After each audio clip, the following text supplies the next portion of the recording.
Namaste. You're watching reformstory.com, an unique and unbiased media channel. NRIs అంటే non returning Indians అని పేరు. కానీ ఆ సాంప్రదాయానికి విరుద్ధంగా అమెరికాలో సాఫ్ట్వేర్ ఇంజనీర్ కొన్నాళ్ళు పనిచేసి భారతదేశానికి సేవ చేద్దామని వచ్చిన హైమా ప్రవీణ్ గారితో ఇవాళ మనం ఇంటర్వ్యూ తీసుకున్నాం. నమస్కారం హైమా గారు. చెప్పండి, మీరు మీ బ్యాక్గ్రౌండ్ ఏంటి, మీరు ఎన్నాళ్ళు అమెరికాలో ఉన్నారు, ఇక్కడికి వచ్చి ప్రజాసేవ చేద్దాం మీకు ఎందుకు అనిపించింది, మై ఇన్స్పిరేషన్? షూర్ అండి. నేను పుట్టి పెరిగింది సనత్ నగర్లో, ఎస్ఆర్టీ కాలనీ. చదువుకున్నది saint Teresa's girls high school Erragadda దగ్గర. అయిన తర్వాత ఇంజనీరింగ్ జేఎన్టీయూ మెయిన్ క్యాంపస్ కుకట్పల్లిలో చేసిన తర్వాత ఎంఎస్ యూఎస్లో చేయడం జరిగింది. యూఎస్ వెళ్ళాను 2 years. అది అయిన తర్వాత జనరల్ ఎలక్ట్రిక్లో కొన్నేళ్ళు పనిచేశాక ఓన్ సాఫ్ట్వేర్ కంపెనీ పెట్టుకున్నాము. కానీ ఎప్పుడు అయినా కానీ అంటే ఇండియా వదిలిపెట్టి వెళ్తున్నప్పుడు కూడా మా నాన్నగారు క్లియర్గా చెప్పారన్నమాట. అంటే ఇండియా దేశం దగ్గర నుంచి ఎంతో తీసుకున్నాము, సో మన దేశానికి తిరిగి ఇవ్వాల్సిన బాధ్యత ఉంది. ఆ క్లారిటీ ఫస్ట్ నుంచి ఉంది. వెళ్ళి అక్కడ సెటిల్ అవ్వడం అనే ఆప్షన్ అసలు లేదు ఫస్ట్ నుంచి కూడా. ఎన్ని రోజులు ఉంటాము అన్నది ఎన్ని రోజులు అనే దాని మీదనే క్వశ్చన్ ఉంటుంది ఎప్పుడన్నా కూడా. అయితే నా ముఖ్య ఉద్దేశం ఎలా ఉండిందంటే ఎంత తొందరగా మనం సెటిల్ అవుతే అంత తొందరగా మనము కంట్రీకి వెనక్కి తిరిగి వచ్చి మన ఫుల్ టైం ఇవ్వగలము అన్నది, ఎంత తొందరగా రిటైర్ అవ్వాలన్నది నేను ఆలోచించాను. ఎర్లీ రిటైర్మెంట్ అనేది నాకు ఫస్ట్ నుంచి ఉండింది. నేను అనుకున్నది ఏంటంటే ఒక 45 years వచ్చేటప్పుడు రిటైర్ అయ్యి నేను ఇక ఫుల్ టైం సేవ చేయగలను అనుకున్నాను. నా అదృష్టం కొద్ది ఏమైందంటే ఒక 10 years ఎర్లీగానే ఒక 35, 33, 34 years వచ్చేటప్పటికి ఫైనాన్షియల్గా రిటైర్ అయ్యే కంఫర్టబుల్ లెవెల్ వచ్చింది. అలాగే నన్ను సపోర్ట్ చేసే హస్బెండ్ దొరకడం నా అదృష్టం. నువ్వు చూసుకో, నేను ఫైనాన్షియల్గా నేను సపోర్ట్ చేయగలుగుతాను అనేటప్పటికి కొంచెం ధైర్యంగా ముందరగానే ఒక 10 years ముందరే మేము వెనక్కి వచ్చేసేయడం, ఫుల్ టైం లోక్సత్తాలో పనిచేయడం స్టార్ట్ చేయడం జరిగింది. మీరు అమెరికాలో ఉన్నప్పుడు మరి ఏమైనా సామాజిక కార్యక్రమాలు పాల్గొనేవాళ్ళు భారతదేశానికి సంబంధించిన? అవునండి, అమెరికాలో ఉన్నప్పుడు కూడా అసలు almost 80% of our free time మేము లోక్సత్తా కార్యక్రమాలు కానీ, అప్పట్లో దండి మార్చ్ అని ఒక మార్చ్ చేసాం. అన్నా హజారే గారికి సపోర్ట్గా యాంటీ కరప్షన్ మార్చ్ ఒకటి చేసాము.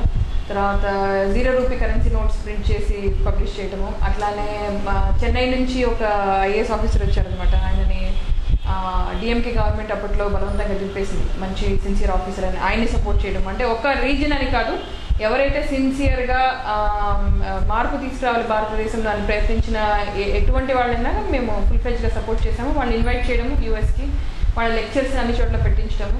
అదే కాకుండా మాకు చిన్న జిఎస్ స్వామి ట్రస్ట్ ఉండేది. దాంట్లో పిల్లలకి ఇండియా గురించి ఎడ్యుకేట్ చేయడము, వాళ్ళకి అసలు మన సంస్కృతి గురించి నేర్పించడం లాగా టీచర్లా కూడా పనిచేసాము. అంటే సోషల్ రెస్పాన్సిబిలిటీ ఫస్ట్ నుంచి కూడా ఉంటుంది. టెంపుల్ క్లీన్ చేసుకోవడము, అంటే మన ఏరియా అనుకున్న చోట మేము కంపల్సరీగా వెళ్ళి పనిచేస్తాం. గుజరాతీ సమాజంలో పనిచేసాము. అట్లా ఇది మన ఓన్ ఆంధ్రప్రదేశ్ కాకుండా ఎక్కడెక్కడైతే ఇండియన్ సెంటర్స్ ఉన్నాయి అన్ని చోట్ల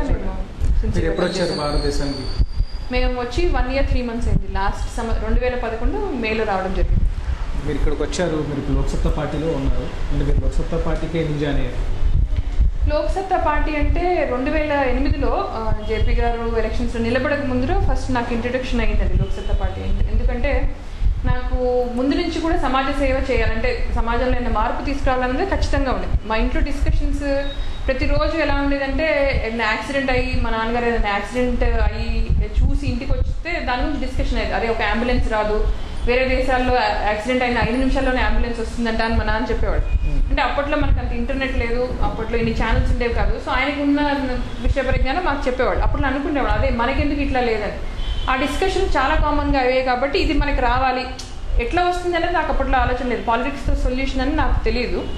అయితే ఒకసారి అమెరికాలో అడుగుపెట్టిన తర్వాత మెల్లిమెల్లిగా మాకు అర్థమైంది ఏంటంటే పాలిటిక్స్ తోటే సొల్యూషన్ ఉంది. అక్కడ అమెరికాలో ఆ దేశం అంత అభివృద్ధి చెందిందంటే ఒకటే ఒక రీజన్ ఏంటంటే మంచి పాలిటిక్స్. నేను ఒక ఉదాహరణ చెప్తాను. మేము ఒక హ్యూస్టన్ అనే ఒక సిటీలో ఉండేవాడు. సిటీలో ఉన్నప్పుడు ఎప్పుడైతే కనుక హ్యూస్టన్లో పెరిగిపోతుంది, సిటీలో జనాభా పెరుగుతుంది అనగానే వాళ్ళు ఏం చేస్తారంటే ఇంకొక సిటీలో ఇన్ఫ్రాస్ట్రక్చర్ బిల్డ్ చేస్తారు వెంటనే. ఎందుకంటే ఈ సిటీ పెరిగిపోతే తర్వాత కష్టం అవుతుంది కాబట్టి గవర్నమెంట్ ఆలోచించి పక్కనే ఆస్టిన్లో కాలేజీలు పెట్టడం, స్కూళ్ళు పెట్టడం, ఇండస్ట్రీస్ పెట్టడం. ఎందుకంటే వాళ్ళు అంత ఆలోచన చేస్తారు, ఈ సిటీ పెద్దదైతే మళ్ళీ ఇది ఏమైనా అవుతుందేమో. ఆస్టిన్ మళ్ళీ పెరిగిన తర్వాత మళ్ళీ శాన్ ఆంటోనియోని పెంచడం. పొలిటీషియన్స్ ఎంత స్మార్ట్గా ఆలోచించేవాళ్ళు అంటే నెంబర్ ఆఫ్ సిటీస్ పెంచేవాళ్ళు, ఒకే చోట ఎప్పుడు కేంద్రీకృతం చేసేవాళ్ళు కాదు. అది కాకుండా మేము నాకు చిన్నప్పటి నుంచి కూడా నా ఇంట్లో కూరగాయలు మా ఇంట్లో పండించుకోవడం అలవాటు. మా అమ్మమ్మ అలా చేసేవాడు, మా అమ్మ అలా చేసేవాడు. కాబట్టి అందరూ ఇండియన్స్ అందరూ ఒకచాటి ఇల్లు కట్టుకున్నప్పటికీ మేము మాత్రం నాకు వెనకాల ఫామ్ ఉండాలని దూరంగా అందరూ తెల్లవాళ్ళే ఉండాలి. అయినప్పటికీ నాకు తెలుపు నలుపుని భేదం లేదు కాబట్టి అక్కడనే ఇల్లు కొనుక్కున్నప్పుడు 30 ఏళ్ళే ఉండేవి. అయితే ప్రతి నెల వాళ్ళు టౌన్ హాల్ మీటింగ్ అని పిలిచేవాడు. మాకు అర్థమయ్యేది కదా టౌన్ హాల్ మీటింగ్ ఏంటా అంటే, వాళ్ళు ఏం చేసేవాళ్ళు అంటే మనం కడుతున్న పన్ను డబ్బులు దేనికి ఉపయోగించుకోవాలని ఆ మీటింగ్ అనమాట. అంటే అక్కడ ఎలా ఉండేదంటే మనకి పన్ను కడతాం కానీ మన పన్ను డబ్బులు అసలు ఎలా వాడుకోవాలని అసలు మనకు సంబంధం ఉండదు. తీసుకెళ్ళి కార్పొరేటర్ చేతిలో పెడతాం, ఎమ్మెల్యే చేతిలో పెడతాం, లేకపోతే సీఎం చేతిలో పెడతాం. వాళ్ళు తీసుకెళ్ళి బయ్యారం గనుల్లో పెడతారు, తినేస్తారు. ఎట్లా పోతే మనకు తెలియదు, వాడిని అడిగే మనకి సత్తా లేదు. అక్కడ 30 ఏళ్ళు ఉన్నప్పుడు ఏం చేసేవాళ్ళం, మాకు ఒకటే ఒక చెత్త కుండీ ఉండేది. ఆ చెత్త కుండీ ఒక సంవత్సరం అయ్యేటప్పుడు సరిపోలేదు. మేము అనుకున్నాం సరే మన పన్ను డబ్బులే ఉన్నాయిగా, ఒక చెత్త కుండీ బదులు 2 పెట్టుకున్నాం. తర్వాత ఏమో అక్కడ ఒక స్టాప్ సైన్ ఉండేది, దానివల్ల యాక్సిడెంట్స్ అయ్యాయి. ఎందుకంటే కొంతమంది వెళ్ళి రావడం కుదిరేది కాబట్టి సరే మన డబ్బులతోటే మనము సిగ్నల్ ఏర్పాటు చేసుకున్నాం. అంటే పాలిటిక్స్ అనేది మన డబ్బులు మన చేతిలో ఉంటే గనక ఎంత బాగా చేసుకోవచ్చు. అన్ని వెస్టర్న్ నేషన్స్ అట్లానే ఉంది. డీసెంట్రలైజేషన్ అంటే అసలు అప్పుడు డీసెంట్రలైజేషన్ వర్డ్ కూడా నాకు తెలీదు, చాలా నార్మల్గా అయ్యేది అక్కట్లో. అయితే ఒకరోజు ఒక పార్టీకి వెళ్ళాం, డిన్నర్ పార్టీకి వెళ్తే రాఘవరెడ్డి సోలీపురం అని ఆయన పీపుల్ ఫర్ లోక్సత్తా అని ఒక ఎన్ఆర్ఐ సంస్థలో యాక్టివ్గా పనిచేస్తున్నారు. ఆయన ఒకసారి నన్ను కూర్చోబెట్టి అప్పుడే పరిచయం అయ్యారు, మీకు లోక్సత్తా అంటే ఐడియా ఉందా అంటే పెద్దగా తెలియదండి అన్నారు. జేపీ గారు అంటే పేరు విన్నాను, పెద్దగా తెలియదు ఆయన గురించి అంటే. అయితే ఒకసారి ఆయన ఒక 50 గ్యారంటీస్ అని ఒక పుస్తకం రాశారు చూడండి అన్నారు. ఆ 50 గ్యారంటీస్లో మొదటి గ్యారంటీ ఏంటంటే 1000 చిన్న పట్టణాలు అన్నారు. అంటే ఏంటి, ఒకవేళ ఆయన కనుక సీఎం అయితే లోక్సత్తా కనుక పవర్లోకి వస్తే వెంటనే 1000 చిన్న పట్టణాలను ఐడెంటిఫై చేసి మొత్తం గ్రోత్ ఒక చోట అవ్వకుండా అన్ని చిన్న పట్టణాలు అయ్యేటట్టు ఒకటన్నారు. 2 ఏమన్నారు, డీసెంట్రలైజేషన్ ఫస్ట్ టైం అవార్డు విన్నాను. ఏమన్నారంటే మన పన్ను డబ్బులు మన దగ్గరనే, తలసరి 1000 రూపాయలు మీకే ఇచ్చేస్తాం. అంటే మీ కాలనీలో సమస్య ఉందనుకోండి, సనత్ నగర్లో జెక్ కాలనీలో, మీ సమస్యకి మీ డబ్బులతో మీరే పరిష్కారం చేసుకోండి.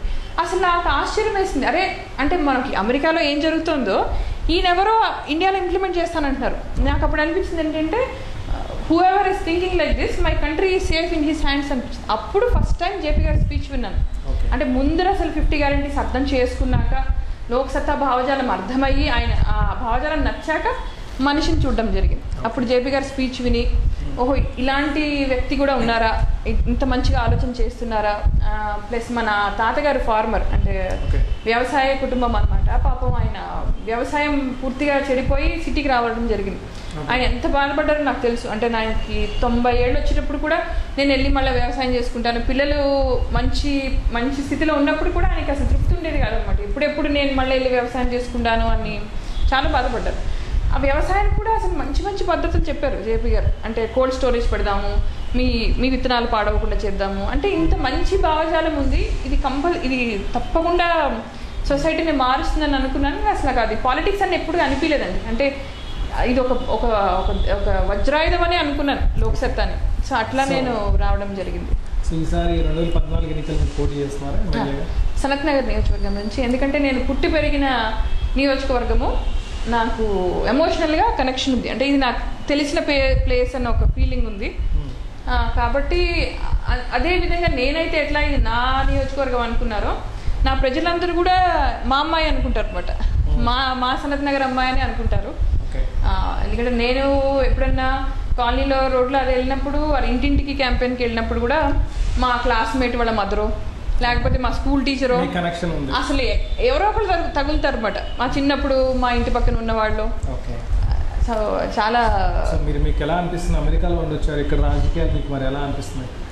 రాజకీయాలు కష్టం కాదండి. మనము అర్థం చేసుకోవాల్సింది ఏంటంటే మన వ్యవస్థ పూర్తిగా కుళ్ళిపోయి మనకి టీవీలో చూస్తున్నంత అన్యాయంగా అయితే లేదు. మనము we're seeing the worst side of politics in TV. But when you actually get into politics it is not as bad. Educated వాళ్ళు, గృహిణులు తప్పకుండా తీసుకోవాల్సిన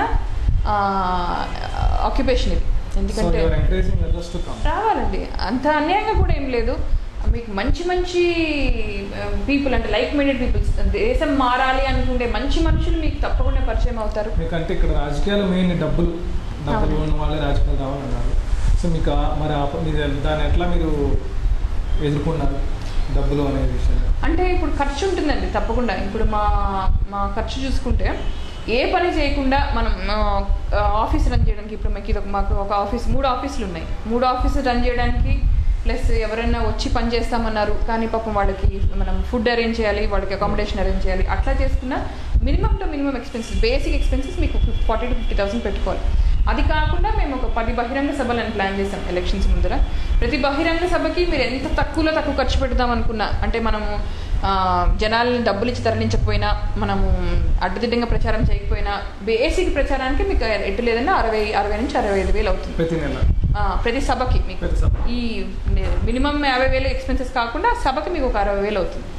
కానీ లీడర్ అనేవాళ్ళు ఆ మనీని రేస్ చేసుకోవడం కూడా లీడర్షిప్ క్వాలిటీ అండి. అంటే అమెరికాలో ప్రతి ప్రెసిడెంట్ ఆయన ఫండ్స్ రేస్ చేసుకుని వచ్చిన ఫండ్స్లోంచే ఆయన ఖర్చు పెట్టుకుంటారు. ఎంత ఫండ్స్ రేస్ చేసుకున్నాడు, ఎలా రేస్ చేసుకున్నాడు అన్నది కూడా ఒక లీడర్షిప్ క్వాలిటీ.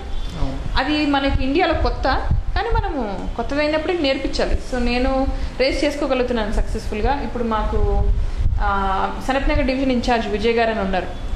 వాళ్ళ హస్బెండ్ మా కోశాధికారి. చాలా తక్కువ పెన్షన్ వస్తుంది, కానీ ఆయన నెలకి 501 రూపాయి మాకు ఆయన పెన్షన్లోంచి మాకు రికరింగ్ డొనేషన్ ఇస్తారు. అట్లా నెలకి 500, 100, 50 రూపాయలు ఇచ్చేవాళ్ళు ఉన్నారు మాకు. సో అలా చిన్న అమౌంట్ యాడ్ అవుతున్నాయి. మేము ఫండ్స్ తోటి నడిపించగలుగుతున్నామండి సోఫార్. ఇంకా రేస్ చేసుకోగల మన కాన్ఫిడెన్స్ కూడా ఉంది. ఇక్కడ సనత్ నగర్లో రాజకీయ ప్రత్యర్థుల నుంచి కానీ ఎటువంటి మీకు సవాళ్ళు ఎదురవుతున్నాయి? వాళ్ళతో మీకు ఎటువంటి పై ఎత్తులు వేస్తున్నారు? అంటే ఎటువంటి రాజకీయ వాతావరణం ఎలా ఉంది? రాజకీయ వాతావరణం అంటే అండి, మనకి ముఖ్యంగా తెలంగాణ సమస్య, ఇప్పుడు తెలంగాణ ఆంధ్ర సమస్య. సో దాన్ని మీరు ఏ విధంగా ముందు తీసుకెళ్తారు ఆ సమస్యను ఎదుర్కొంటే? ఇది రెండు ప్రశ్నలు. ఒకటి ఏంటంటే, మనకి రాజకీయ ప్రత్యర్థులు అంటే మొదటిగా మాకు కాంగ్రెస్ అంటే మర్రిశెట్టి రెడ్డి గారు ఎప్పటి నుంచో ఇక్కడ ఎమ్మెల్యే లాగా ఉన్నారు. కాబట్టి ఆయన అందరికీ తెలిసిన వ్యక్తి. నేనేంటంటే ఇప్పుడు కొత్తగా అందరికీ మాది పార్టీ ఒకటి కొత్త, మళ్ళీ మనిషి ఒకటి కొత్త. సో ప్రతి మనిషికి తెలియాల్సిన అవసరం ఉంది. సో మాకు బిగ్గెస్ట్ ఛాలెంజ్ అది. రెండు వచ్చేసి మిగతా ప్రత్యర్థులన్నీ చూసుకుంటే టీడీపీ, వైఎస్ఆర్సీపీ, మన బీజేపీ, మన టీఆర్ఎస్, ఎంఐఎం కూడా ఉంది. ఇంకా వీళ్ళందరూ కొంచెం స్ట్రాంగ్గా ఉన్నారు ఇక్కడ ఈ ఏరియాలో. కాకపోతే మేము వచ్చినప్పటి నుంచి వాళ్ళందరితోటి సద్భావన, అంటే మంచి గుడ్ వర్కింగ్ రిలేషన్షిప్ మెయింటైన్ చేసామండి. ఎందుకంటే ఇది స్కూల్లో రన్నింగ్ రేస్ లాంటిది. మనము రన్నింగ్ రేస్ రన్ చేస్తాం ఎప్పుడు రన్నింగ్ రేస్ అవసరమైనప్పుడు, బట్ మిగతా టైమ్స్లో మనము కలిసే ఉంటాం కదా. అట్లా మిగతా కొన్ని ఇష్యూస్లో నిర్భయ ఉదంతమైంది, అందరం కలిసి క్యాండిల్ రైట్ ర్యాలీ చేశాము.